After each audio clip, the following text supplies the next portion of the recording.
Non, ici, nous sommes ici en fait dans une région qui s'appelle Rio Seco de los Leones. C'est une région où le Dakar 2012 est passé la deuxième étape, donc la deuxième étape de cette édition.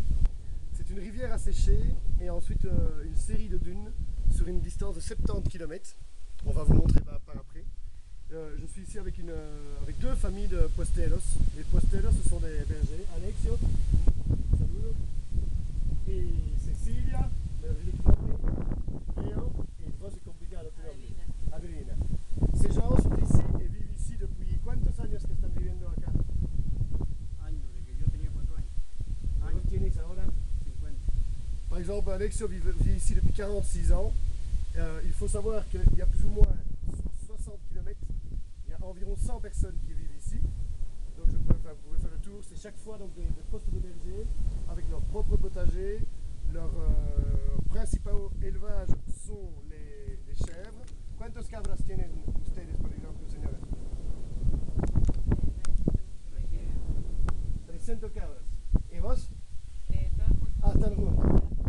Ici, par exemple, ils ont 300 chèvres. Alors, pourquoi est-ce que je vous parle de tout ça maintenant? C'est simplement parce qu'on va vous montrer ensuite.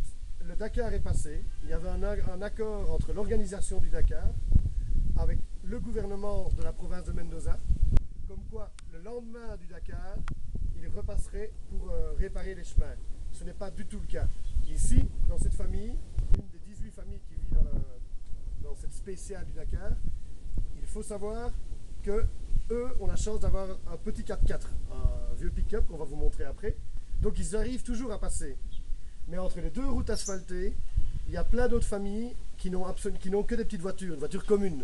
Parce que évidemment, il faut savoir que tout le monde en Amérique du Sud ne roule pas comme au Dakar, tout le monde n'a pas des voitures d'1 million.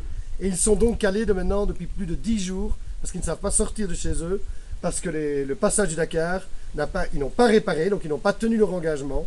Et le chemin est dans un état pitoyable. On vous montrera 2-3 images après.